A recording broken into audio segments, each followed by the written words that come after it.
Hello students, today my topic is sets. Sets होता क्या है, सबसे पहले आपको इसके बेसिक आएंगे तो सारा चैप्टर जो है आसानी से हो जाएगा। सेट्स मतलब कलेक्शन, ठीक है, collections.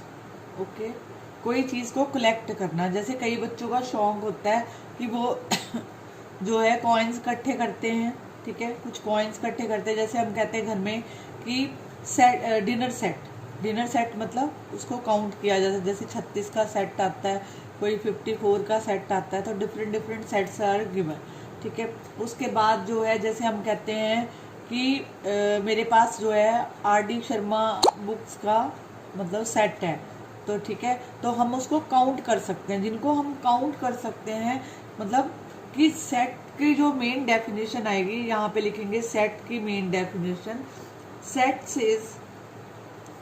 Sets is well defined collection of objects, मतलब हम इसको काउंट कर सकते हैं। ओके, जैसे फॉर एग्जांपल मैं आपको अगर बोलती हूँ कि ऑड नेचुरल नंबर, ओके, तो अगर मैं ऑड नेचुरल नंबर बोल रही हूँ तो जैसे मतलब 1, 3, 5, मतलब ऑड नेचुरल नंबर लिख सकते हो लेस देन 10, ठीक है, लेस देन 10 मतलब 10 से छोटे नंबर, तो मैं लिख सकती हूँ 1, 3, 5 और 7, ठीक है। ये हो गए odd natural number less than 10। Okay, अगर मैं सेकंड एग्जांपल लिखूं कि राइट द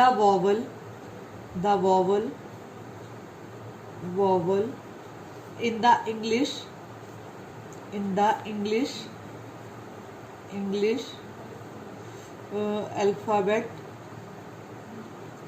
alphabet, मतलब कि ये जो जैसे 1, 3, 5, 7, मतलब मैं चाहे इंडियन स्टूडेंट से पूछूं चाहे बाहर के स्टूडेंट से पूछूं तो सब यही आंसर देंगे कि 1, 3, 5, 7, तो odd natural number less than 10, ठीक है। अगर मैं पूछती हूँ वॉवल, पहले तो आपको पता होना चाहिए वॉवल्स को हम जो है V से रिप्रेजेंट करते हैं, तो आपको पूछा है वॉवल्स इन इंग्लिश अल्फ़ाबेट, तो वो कौन से होते हैं? A, E, I, O और U।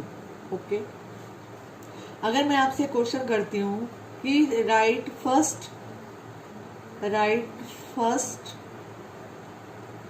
5 natural number, okay, first 5, तो आप क्या लिखोगे? 1, 2, 3 और 4, 5। ओके, आपका आंसर ये होगा। ओके, अगर मैं आपसे क्वेश्चन पूछूं कि right first 5 even number, okay, even number, तो जैसे आप लिखोगे 2, 4, 6, 8 और 10, ठीक है। ये तो एग्जाम्पल हो गई जो हम सेट में गिनते हैं। चाहे मैं आपसे पूछूं चाहे किसी और स्टूडेंट से पूछूं तो वो जो है यही आंसर देंगे, ठीक है। कहने का मतलब है कि जिन चीज़ों को गिना जा सकता है उनको बोलते हैं सेट्स, ठीक है, जिनको गिना जा सकता है उनको बोला जाता है सेट्स। सेट्स जो है well defined collection of object is called set. Odd natural number less than 10, तो 1, 3, 5, 7। वॉवल इन इंग्लिश अल्फ़ाबेट, तो 5 होते हैं वॉवल्स, तो हम इसको लिखेंगे राइट फर्स्ट 5 नेचुरल नंबर, तो आप जो है 1, 2, 3, 4, 5। Right first 5 even number, okay, तो 2, 4, 6, 8, 10। तो ये तो थे एग्जाम्पल। अब देखो जैसे आगे लिखो सेकंड टॉपिक इसका। जैसे एक और चीज़ है यहाँ पे, अगर नॉट वेल डिफाइंड, ओके, जैसे फॉर एग्जाम्पल मैंने बोला इंडियन रिवर्स, ओके, मैंने बोला Indian reverse, okay, Indian reverse में अगर नील रिवर का नाम लें तो वो चलेगा? नील तो इंडियन रिवर्स नहीं है, तो मतलब नॉट ए वेल डिफाइंड का एक और एग्जाम्पल कह सकते हो। जैसे फॉर एग्जाम्पल जो वेल डिफाइंड माना जाता, नॉट वेल डिफाइंड, जिसको हम पर्टिकुलरली डिफाइन नहीं कर सकते, जैसे एंगर को वेल डिफाइन नहीं कर सकते, हैप्पीनेस को हम डिफाइन नहीं कर सकते, अगर हम डेंजर बोलें उसको नहीं कर सकते, ठीक है। डेंजर को नहीं, मतलब जिन चीज़ों को काउंट नहीं कर सकते वो होते हैं नॉट वेल डिफाइंड। जैसे मैं बोलती हूँ आपको, आपकी क्लास के इंटेलिजेंट बच्चे, ओके, मैं अगर आपसे क्वेश्चन करती हूँ आपकी क्लास के इंटेलिजेंट बच्चे, ठीक है, तो नॉट पर्टिकुलर, मैंने ये नहीं बोला इंटेलिजेंट में तो 100 वाला भी आता है, इंटेलिजेंट में 90 वाला भी आता है, इंटेलिजेंट में 80 वाला भी आता है। अगर मैं इसको दूसरे तरीके से बोलूँ कि जो 100 मार्क्स लेते हैं, ओके, अगर मैं इसी को चेंज कर दूं कि 100 मार्क्स लेते हैं तो उसमें कुछ ही बच्चे होंगे, ज़्यादा से ज़्यादा 2-3 होते हैं, ठीक है। तो अगर मैं पूछती हूँ कि उन बच्चों के नाम बताओ अपनी क्लास के इंटेलिजेंट बच्चे कि जिनके मार्क्स जो है 100 आते हैं, तो वो हो गया वेल डिफाइंड। अगर मैं बोलती हूँ इंटेलिजेंट बच्चे, तो वो पर्टिकुलर जो है मेंशन नहीं होता, ठीक है। अब मैं अगर जो सेकंड क्वेश्चन पूछूं कि डेंजरस एनिमल, अब हर बंदे के लिए डेंजरस एनिमल अलग अलग हो सकते हैं, किसी के लिए लॉयन डेंजरस हो सकता है, किसी के लिए एलिफेंट डेंजरस हो सकता है, किसी को कॉकरोच से डर लगता है, ठीक है, अलग अलग चीज़ों से डर लगता है, मतलब नॉट वेल डिफाइंड, ठीक है। अब इसके साथ कुछ ऐसी टर्म्स हैं जो सेट्स में यूज होंगी और ये चैप्टर जो है फर्स्ट एक्सरसाइज इसी के अराउंड घूमेगा। तो यहाँ पे लिखो a few examples of sets used particularly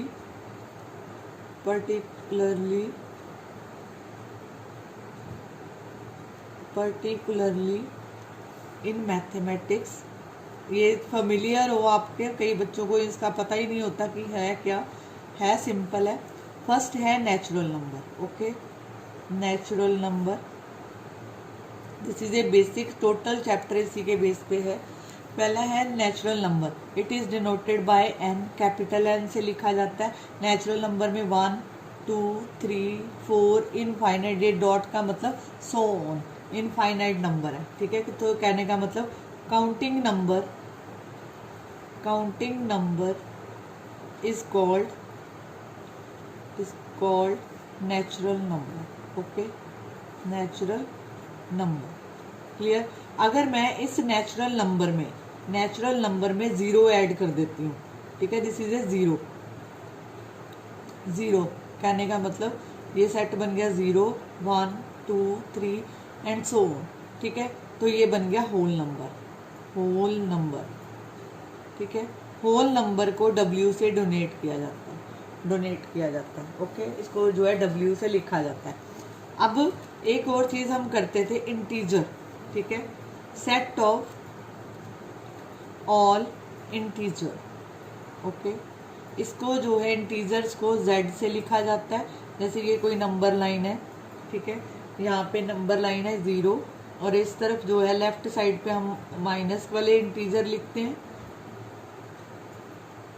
okay, और यहाँ पे हम पॉजिटिव वाले इंटीजर लिखते हैं, ओके, 4 5 और 6, ओके। इनको बोला जाता है, ये वाले जो है यहाँ से लेके यहाँ तक, इनको बोला जाता है पॉजिटिव इंटीजर और इनको बोला जाता है दिस इज नेगेटिव इंटीजर, मतलब इनके साथ जो है यहाँ पे माइनस का साइन आएगा, this is called.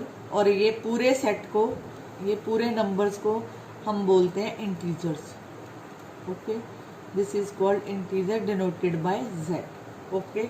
Hope so आपको इतना क्लियर है, ठीक है। आगे जो है आपको पता होना चाहिए, एक आप यूज़ करते आए हो rational number, okay, rational number को हम P/Q वाली फॉर्म में लिखते हैं, ठीक है। और रैशनल नंबर को डोनेटेड बाय या रिप्रेजेंटेड बाय, डोनेटेड बाय जो है Q से डोनेट किया जाता है, ठीक है। जैसे हम लिखते हैं 1/3 5/8 ये एग्जाम्पल है इसके। 7/3 this is a rational number. जैसे मैं 0 लिखती हूँ ऊपर तो ये 0 1 2 3, तो मैं इसको 1/1 लिख दूँ तो ये PQ वाली फॉर्म में आ गया। दिस इज P/Q फॉर्म में, ठीक है। इसको बोलते हैं रैशनल नंबर। अब है irrational number. Irrational number, okay. Irrational number को हम जो है P/Q वाली फॉर्म में नहीं लिख सकते। Not right in the form of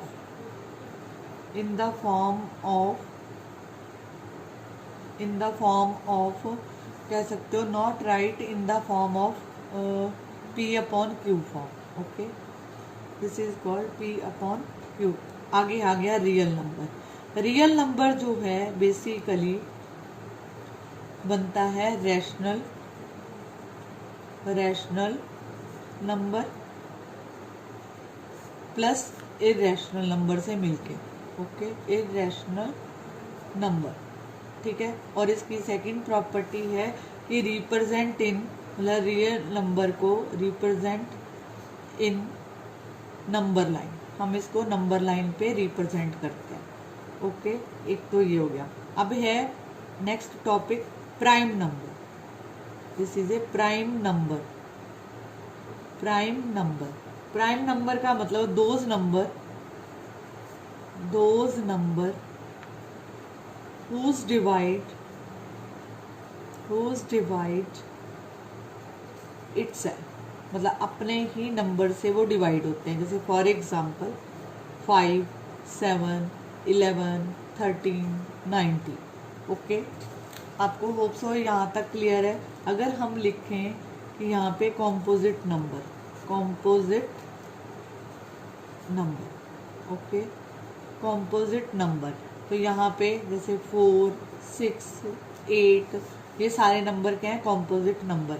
अब देखो जो 1 है यहाँ पे 1 भी आता है क्योंकि 4 1 द 1 भी लिख सकते हैं हम, तो मोर देन 2 फैक्टर जिसके होते हैं।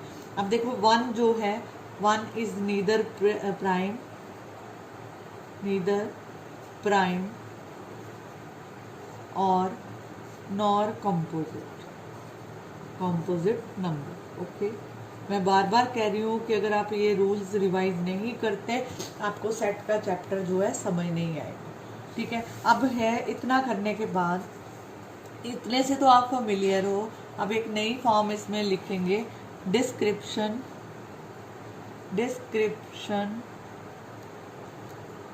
Of set. 2 तरह से लिखा जाता है, ये 2 टाइप का होता है जो अब हम यूज़ करेंगे। ICSE वाले बच्चों ने तो पढ़ा होगा 10th में, शायद 10th में या 9th में, लेकिन CBSE वाले बच्चों के लिए ये नया टॉपिक है। तो ये है डिस्क्रिप्शन ऑफ सेट। तो इसको बोलते हैं, एक लिखेंगे रोस्टर फॉर्म, और एक जो है सेट बिल्डर फॉर्म। 2 तरह से ये लिखा जाता है, ठीक है। तो इनको बोलते हैं डिस्क्रिप्शन ऑफ सेट। अब देखो जो रोस्टर फॉर्म है, फर्स्ट जो है रोस्टर फॉर्म, यहाँ पे RO है, रोस्टर फॉर्म का मतलब है इसका जो another name of roster form is called tabular form। इसको टेबुलर फॉर्म भी बोला जाता है। इसका फर्स्ट रूल है कि सेट जो है, set is described bye listing element, okay. Second इसका रूल है, अगर हम लिखते हैं तो सेपरेटेड, इसको जो सेपरेट किया जाता है, सेपरेटेड बाय कॉमर्स, ओके। इसको कॉमर्स में लिखा जाता है, कॉमर्स, ओके। और इसमें जो है, इसको जो है विद इन ब्रैकेट्स में लिखा जाता है। कैसे? इसको कर्ली ब्रैकेट में लिखा जाता है, ठीक है। इसको कैसे लिखेंगे? कर्ली ब्रैकेट में, ठीक है। इसके अंदर जो है एक और रूल होता है कि the order has no importance. Okay, order की इम्पोर्टेंस नहीं होती। जैसे मान लो फॉर एग्जांपल मैंने आपको बोला वॉवल्स लिखो, ठीक है, 5 वॉवल्स हैं, ए ई आई ओ और यू। आपको ये एक सेट लिखा दे दिया। ओके, आफ्टर दैट अगर इसी सेट को मैं इस तरह लिख देती हूँ, यू ओ आई ई, मतलब दिस इज ए ऑर्डर। अगर हम इसको ऐसे लिख रहे हैं तो अगर मैं इसका ऑर्डर चेंज करती हूँ तब भी जो है इसको फर्क नहीं पड़ना चाहिए। तो order is has no importance. और एक और है कि रेपिटेशन जो है, रेपिटेशन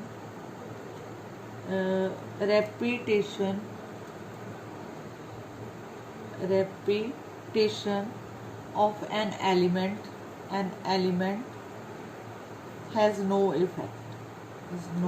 इफेक्ट। मतलब जैसे मैंने लिखा, फॉर एग्जांपल मैंने लिखा 1 3 3 4 4 5 5।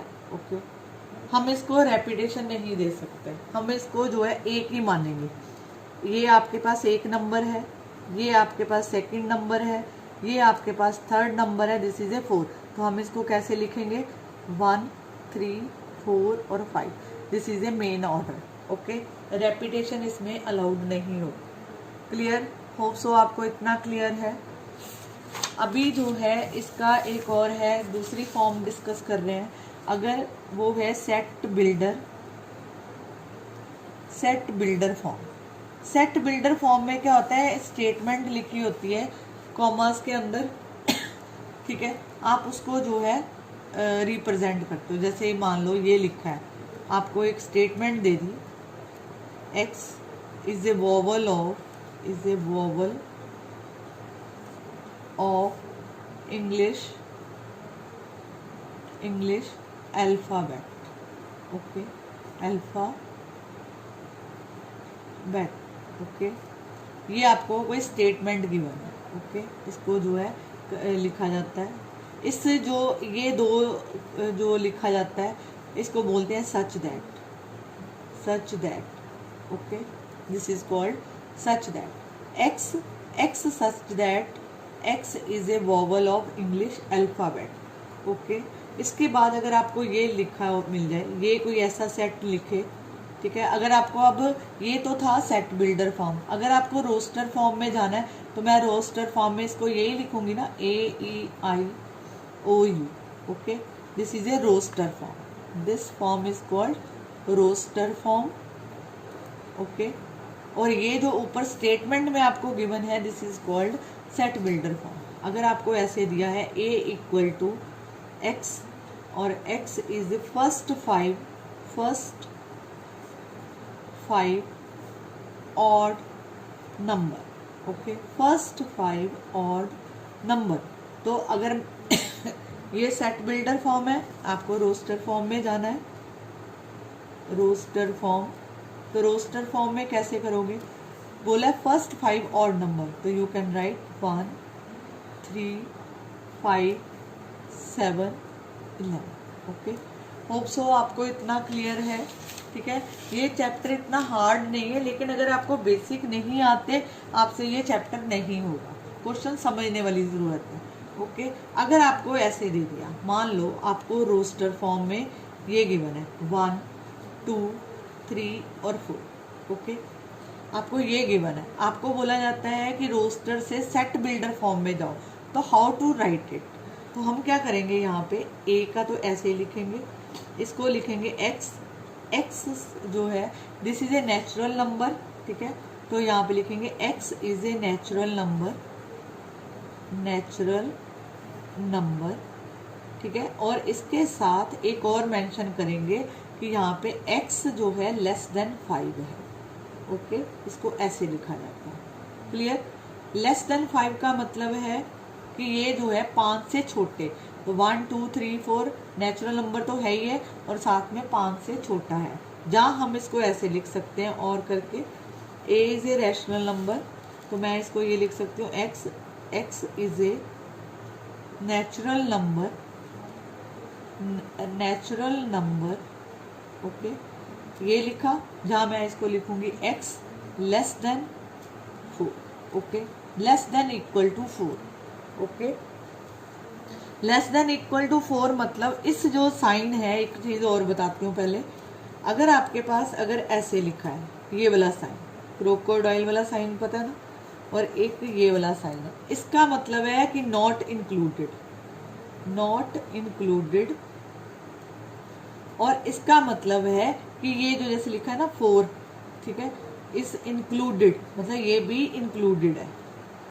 अगर आप ध्यान से देखो ऊपर वाले में इंक्लूडेड, इसको लिखा जाता है इंक्लूडेड, मतलब ये इंक्लूडेड है, मतलब इक्वल टू 4 आएगा, जैसे 1 2 3 4 है, ठीक है, तो 4 तक है तो लेस देन इक्वल टू 4, तो मतलब इंक्लूडेड है, ओके।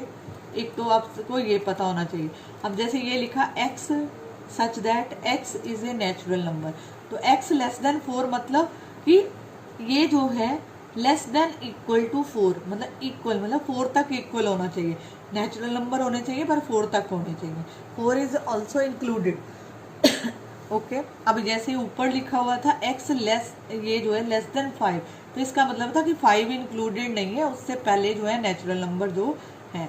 उसके बाद एक चीज़ इसमें आपसे और पूछा जाएगा, जो क्वेश्चन घूमेंगे इसमें, बिलोंग टू, बिलोंग टू, इसको सी डाल के बीच में ऐसे लाइन लगाते हैं, this is called belong to. जैसे मान लो फॉर एग्जाम्पल आपको मैंने सेट दिया 5 4 5 7 8 और 10, ये आपको मैंने सेट कोई गिवन दे दिया, मैंने बोला कि बताओ कि 6 बिलोंग करेगा कि नहीं करेगा, 10 बिलोंग टू ए, आगे 9 बिलोंग टू ए और नॉट, ठीक है, ऐसे आपको क्वेश्चन पूछे जाएंगे, बिल्कुल सिंपल सिंपल क्वेश्चन। अब देखो 6, इस सेट में जो आपको सेट ऊपर गिवन है, इसमें देखो 6 है नहीं है ना, तो अगर नहीं है तो हम ये वाला साइन लगा के इसको क्रॉस कर देते हैं, this is not belong to set A. अब जैसे 9 है, 9 is not belong to set A. इसी तरह 10 देखो है, this is belong to set A. 8 is also belong to set A. ये जो है हमारी मेन एग्जाम्पल थी, ठीक है। अब मैं इसी का जो सेट बिल्डर फॉर्म का एक और एग्जाम्पल दे रही हूँ, सेट बिल्डर फॉर्म का एक और एग्जाम्पल देख लो ताकि आपको और क्लियर हो जाए। किसी यहाँ पे अगर आपको ऐसा सेट दिया है, x belong to x is a natural number, natural number, okay, natural number, ठीक है, and 3 less than x less than 10। अब देखो ये साइन क्या रिप्रेजेंट कर रहा है कि नेचुरल नंबर तो है लेकिन ये 3 भी इंक्लूडेड नहीं है, 10 भी इंक्लूडेड नहीं है, so that's why we write 4 5 6 7 8 9, तो हम इसको जो है स्टॉप कर देंगे, तो ये हमारा एक सेट हो गया, ओके। अगर मेरे को ये क्वेश्चन एक और दिया होता, b इक्वल टू, ये अनदर सेट है, x is a positive integers and x square less than 40, okay, less than 40, तो इन द रोस्टर फॉर्म में लिखो, in the roster form, okay. अब देखो इसको कैसे लिखोगे, अगर ये क्वेश्चन आपको पूछा कि ये सेट पॉजिटिव इंटीजर है तो x का स्क्वायर लेस देन 40 है, दैट मीन पहले 1 का स्क्वायर कितना हुआ 1, 2 का स्क्वायर कितना हुआ 4, 3 का स्क्वायर कितना हुआ 9, 4 का स्क्वायर कितना हुआ 16, 5 का स्क्वायर कितना हुआ 25, 6 का स्क्वायर कितना हुआ 36, 7 का square low, this is 49, that mean हमें पूछा बोला है लेस देन 40, तो इसका मतलब 7 स्क्वायर का इंक्लूडेड नहीं होगा, सिर्फ 6 तक लेंगे, ओके। होप सो कि आपको इसका जो है समझ आया टॉपिक, ठीक है। अगर आप इन जो बेसिक्स को अच्छी तरह कर लेते हो जो मैंने अभी बताए हैं, तो आपकी फर्स्ट एक्सरसाइज बहुत अच्छी तरीके से क्लियर हो सकती है। इसको जो है आप बार बार, पहले तो आप इसके नोट्स बनाओ, नोट्स बनाने के बाद इनको जो है ध्यान से पढ़ो। आप एनसीईआरटी के पहले 2 पेज भी रीड करो, आपको सारा कुछ समझ आएगा कि मैंने क्या बोलना चाहा है। और इसकी जो फर्स्ट एक्सरसाइज है वो इसी के बिलोंग जो है घूमेगी, अराउंड घूमेगी, तो आपको जो है काफ़ी कुछ समझ आएगा। ठीक है, ये आपको आना ज़रूरी है, आफ्टर दैट नहीं तो आपसे कोई भी क्वेश्चन सॉल्व नहीं होगा। ठीक है, आप प्रैक्टिस करो। मैं नेक्स्ट क्लास में एनसीईआरटी की एक्सरसाइज स्टार्ट करूँ।